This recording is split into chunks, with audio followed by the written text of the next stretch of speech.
Hi there, my name is Cupicate, and welcome back to clangen with Spire Clan. Our clan stuck in an endless winter. Or are they anymore? The snows have started to melt, causing avalanches down the spires where Spire Clan lives. Blizzards are still coming rapidly, but it seems like the air itself might be heating up. But unfortunately, this is spelling more danger for our cats in Spire Clan. Currently, Spire Clan is facing extinction. They got very, very close the last time, but we've been adding a few new cats here and there. We do have Condor Bite and Jetstar still, Jetstar being our leader. They did break up last time. After Jetstar sent Partridge Spark away with having 2 medicine cats, pretty much everyone turned against her in her decision, including her mate. So things are not looking very good for Jetstar, and she's contemplating stepping down. It is the 67th moon, and tensions are high for these cats, but they know in order to survive, they must work together.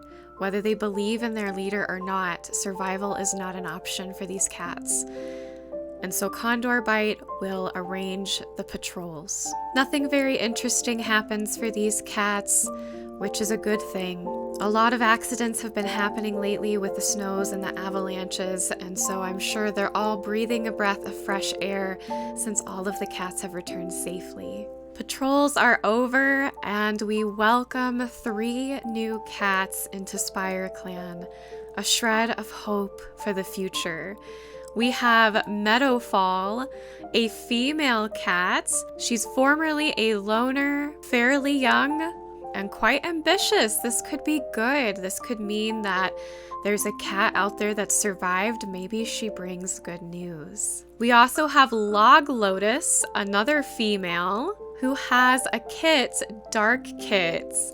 I really love to imagine with how similar these females look that maybe Meadowfall was found first because she was found first in the patrol lineup, and that she went and got her sister, Log Lotus, and her kit, almost like wanted to make sure that her sister and her little niece would have a safe place to be with other cats to help. And so here we are. They look like sisters, and I love it. It's the 70th moon. We have 2 ceremonies where Dark Paw has decided that they want to apprentice under Tulip Pool. This is good news because if anything happened to Tulip Pool, there would be another medicine cat. And now that the clan is growing, hopefully they can keep 2 medicine cats. And for the second ceremony, Monzi wishes to join the elders, and in Spire Clan we know what that means. As the clan gathers around the High Rock, Monzi steps up and instead of being told to leave, tells the clan that they plan to do so and that this is their goodbye. Monzi, who was a kitty pet from the very, very beginning, has come a long way with this clan.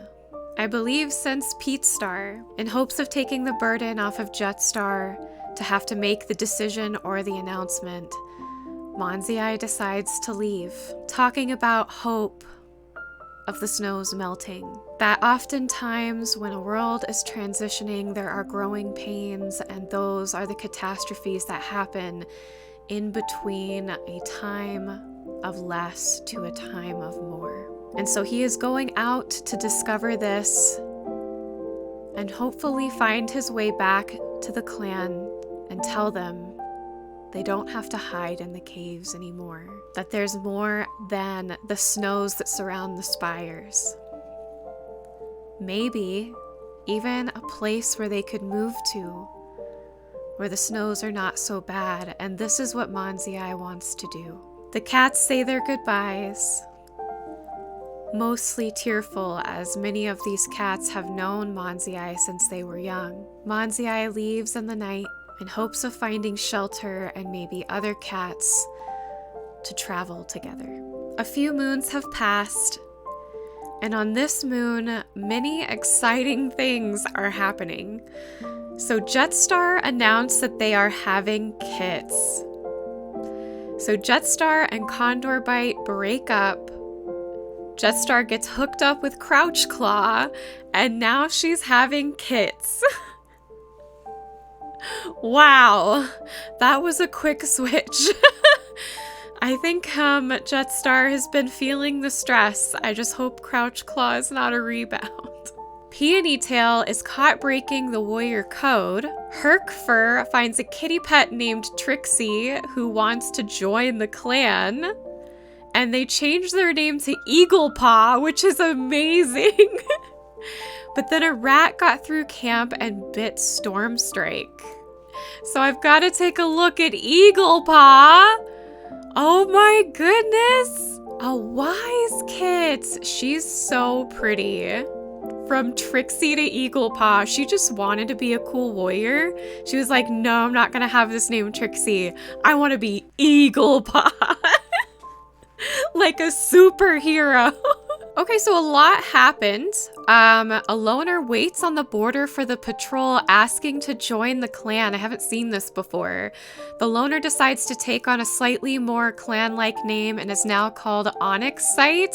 Interesting. So usually we see that a cat of the clan finds somebody, but this is where the loner was actually waiting for them.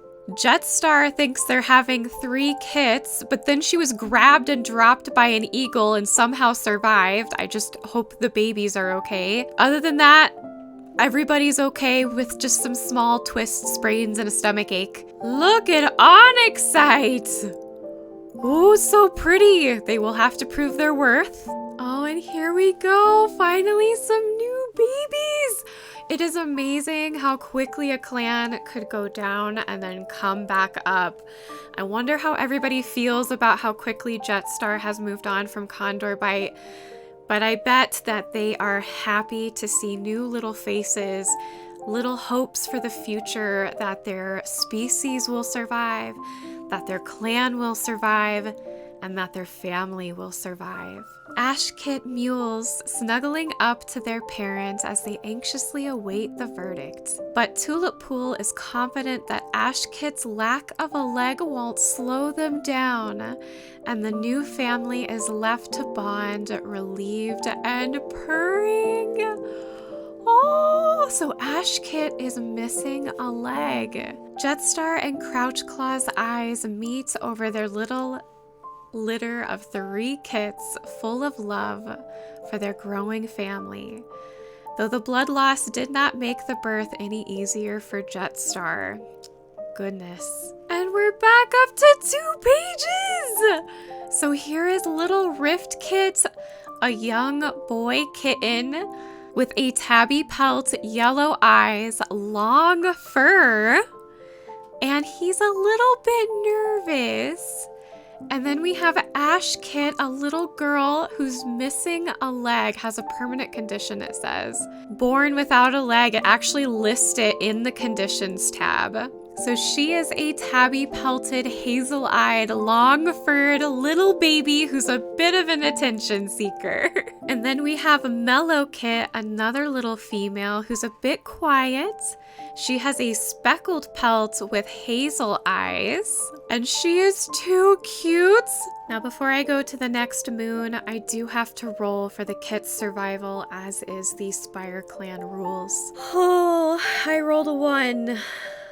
On the 75th moon of Spire clan, Jetstar awakens to a very cold, bitter, painful morning. The chill was still lingering in the air from the night, and she shivered, feeling like she is surrounded by ice.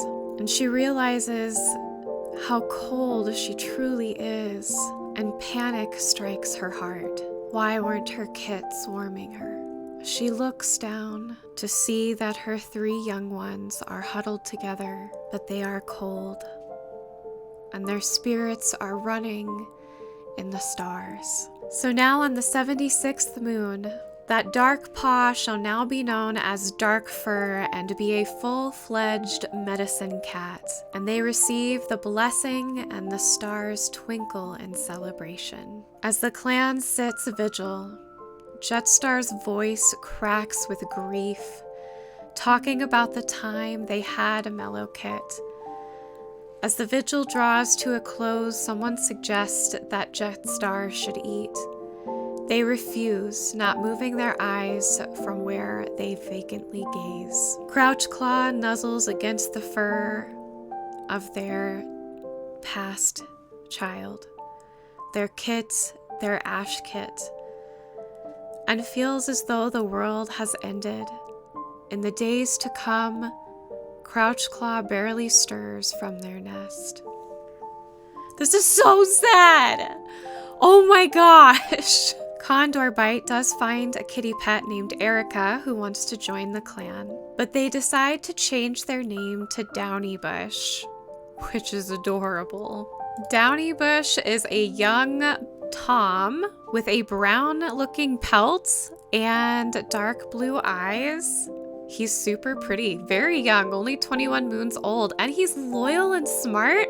I think this will be a good addition, especially after our loss. And though the grief of losing her kit still riddles her heart, Jetstar still takes her duty, and she calls a clan meeting and declares that Eagle Paw will now be known as Eagle Heart and are celebrated for their intelligence. But Jetstar will also call another meeting, and the cats see that she is hardened, like the ice that surrounds them.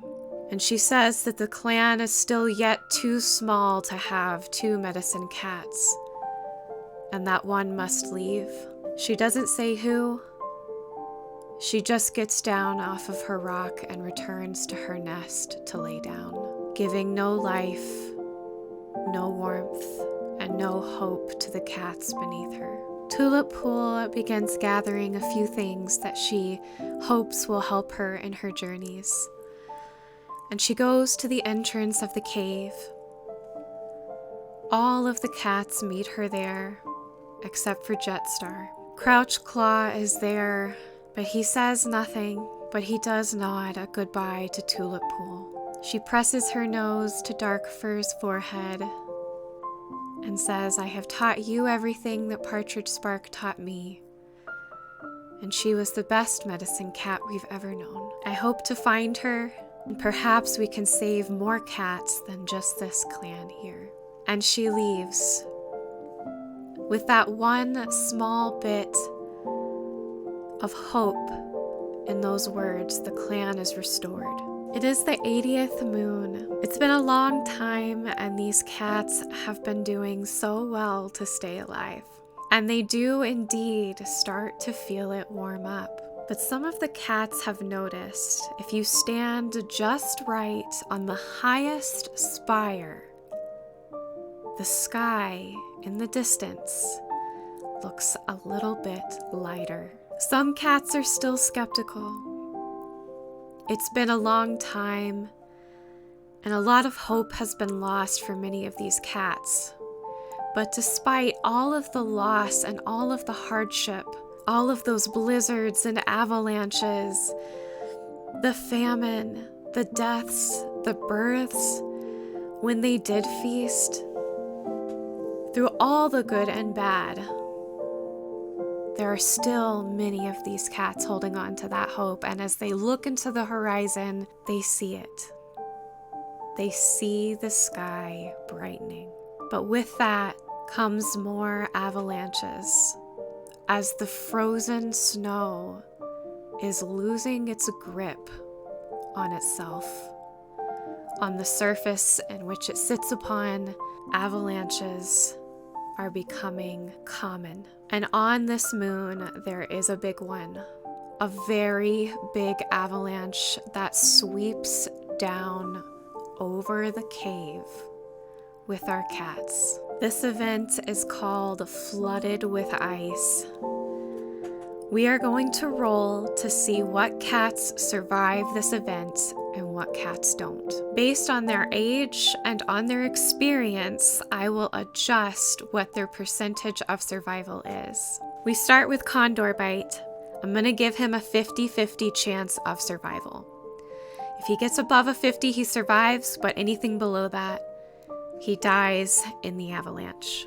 I rolled a 48, and so Condor Bite, trying to claw his way out of the incoming snow and ice, gets bombarded with rocks being dragged in with the snow and can't fight the current any longer. Jetstar is a female in her prime, but she had just recently given birth and lost all of her kits and is grieving. And when this event happens, her instinct screams at her to survive, and she does try.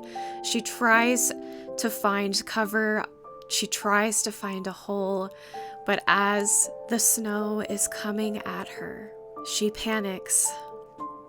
She can't grip the situation she's in emotionally, and she freezes, and the current catches her, and she is gone. Polly, a senior male at 105 moons old, not quite retired, but a senior, formerly a kitty pet but has max training, sees this wall coming at him, and he has to think. He thinks so quickly of an option, and he takes the first one that pops into his mind, which is to jump up as high as he can into the cave and get off the ground, which he does, but he chooses poorly where he lands. It's a loose rock on the cave wall, and it tumbles right out of the wall from his weight and into the rushing snow and ice. Polly is also taken and joins the rest of his clan with Star Clan. Stormstrike hears before he sees the wall. He is one of the first to help warn all the other cats to find cover or to get high, to do anything to get away from the incoming wall of ice. He runs to the very back of the cave as far as he can possibly get and prays to StarClan that the ice does not reach him there. It comes very close, but Stormstrike was smart and realized that the snow could only make it so far before the entrance was packed by the rest of the avalanche. Pokespeckle is not here. They're in the clan list, but they're not here, so they're not experiencing this right now. Okay, these dice need to be banned. I've rolled a 35 twice. Unfortunately, Peony Tail is caught right outside of the entrance. He was trying to head back from a hunting patrol, carrying a mouse in his maw and humming joyfully that he gets to eat food tonight. He didn't really understand the rumbling that was suddenly creeping up on him, and when he saw the wall of ice behind him, he ran as fast as he could to try and get to the entrance of the cave, but the avalanche caught him first, and he went tumbling all the way down the mountain. Rubble Cry is sparring with some clanmates right outside the edge of the clan entrance, trying to help keep it safe and alert if there are any foxes or two legs around. They're having a little bit of fun when the ground starts to shake around them. Rubble Cry tells the clanmates to go inside so he can get a better look at what is going on. And as he does that, the earth kind of cracks open underneath him, revealing another part of a different cave that the cats weren't sure about, and he slips and falls in. Rubble Cry does not survive the avalanche as it seeps into the hole that he is stuck in. Crouch Claw feels a sense of dread. He knows something horrible is happening. He feels it in his heart. And when the rumbling sounds around him, he just knows. He and Stormstrike both try and help the clan find places to go, how to escape, and he runs to a far, far corner as well, hoping to get away as far away as he can from the entrance. He doesn't get quite as far as Stormstrike does, and he almost gets trapped. but he was just far enough and was able to crawl out of the snow that nearly suffocated him. And he lives. Pricklehail is sick of picking burrs from their pelt and out of their belly fur, but fortunately for Stormstrike's warnings, Pricklehail realizes they need to get safe. And so he runs to a higher hole in the side of the cave.